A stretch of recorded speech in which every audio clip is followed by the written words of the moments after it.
it's Rudy at Clawden Painting Studio. In today's painting guide, I'm going to paint this Perry Miniatures American War of Independence Militia Commander using just paints from Coat d'Arms. I've decided to limit myself to one particular range of paints today. I have multiple ranges of paints on the go at any one time. And I can understand that some people don't want to have a scattergun approach. So we'll stick to Coat d'Arms and see what results we can get. First paint out of the pot is Linen, and I'm going to paint in his breeches.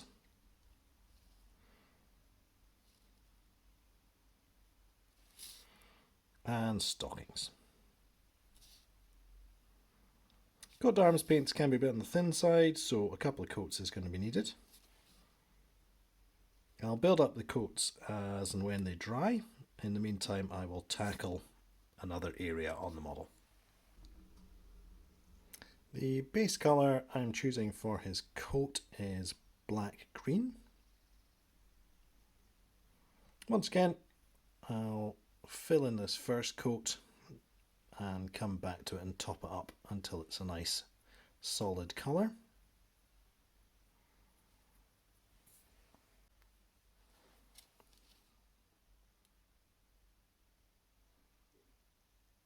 I'm giving his waistcoat a base layer of High Elf Blue.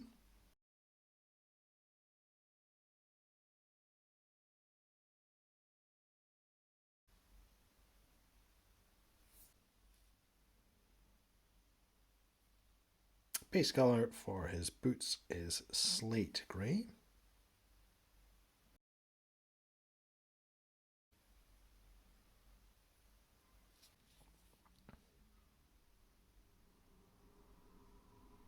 His hat is getting a base coat of dark leather.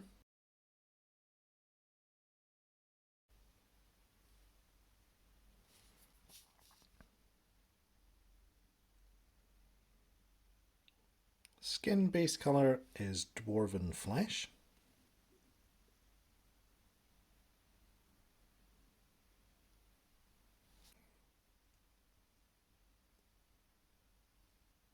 And this is Horse Tone Chestnut.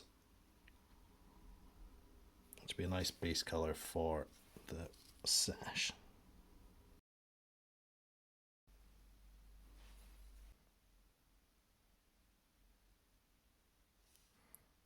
Putting in his hair in 11 grey.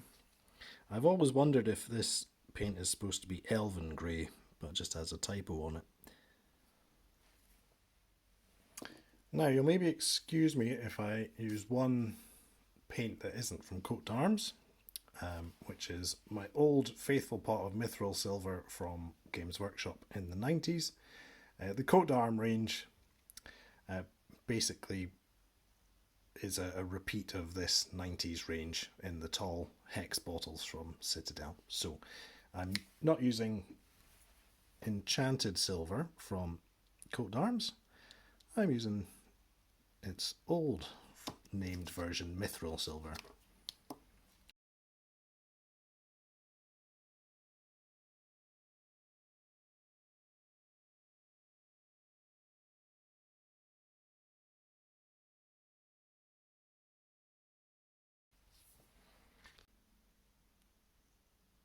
So off camera I did a couple of things. I finished layering on the paint, so I've got a nice solid coat on all the surfaces. I've also done an optional step, which was to give the model a coat of gloss varnish. That's going to help protect the base layer of paint from being chipped off. And the other thing as well is that it's going to make it a bit smoother on the surface, which means this wash stage I'm going to do will result in more of the wash settling in the recesses, because it will flow a bit better off the varnished surfaces. This is Superwash Black from Coat d'Arms, and I'm going to apply this to everything except the skin and the linen that we painted on the leggings and breeches. And for shading the linen and the skin, I have a Chestnut Ink Wash.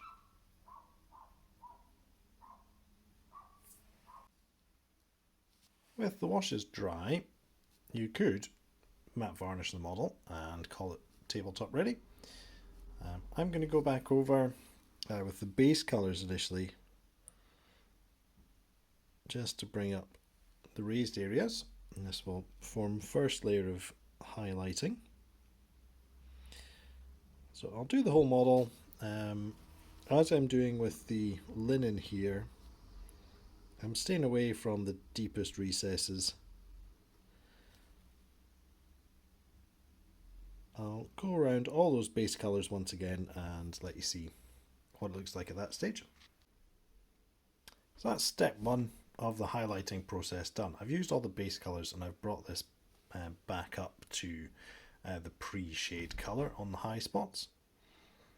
I think it's worthwhile taking some time to introduce some different colours and add some line and dot highlights to the model.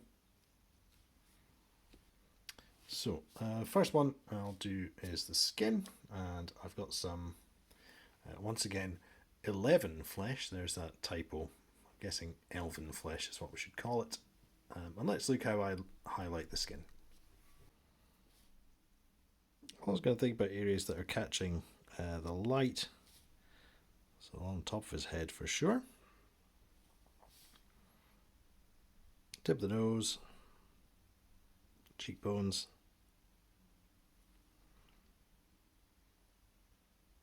bit on his chin, fingertips and knuckles are usually good to pick out as well. I'm using Shadow Grey to add some fine highlights to the coat. His waistcoat, that is.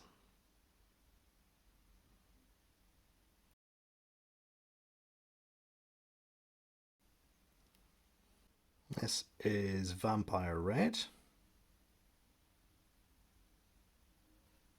Highlight the sash and his little neckerchief.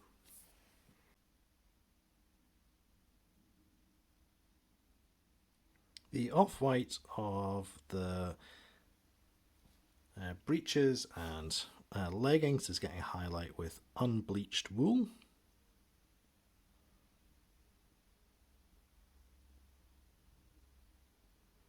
I'm applying green grey to highlight the greatcoat.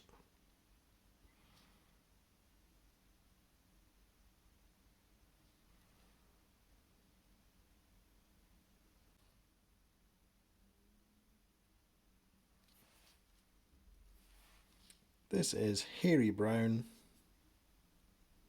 to highlight the hat.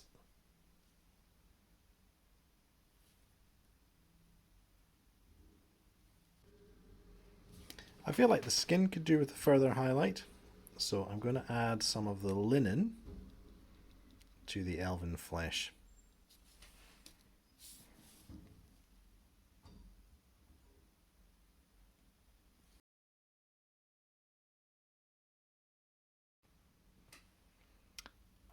I'm looking at the face thinking I can work the contrasts on there a bit more, so I've got some of the chestnut ink on a very tiny brush.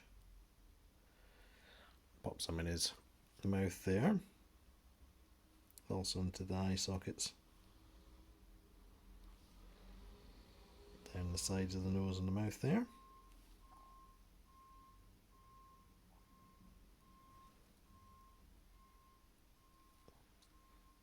And into the jowls and ear.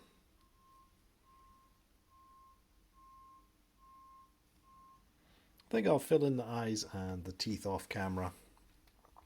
I'll be ready to call it a day at that. It's a day later.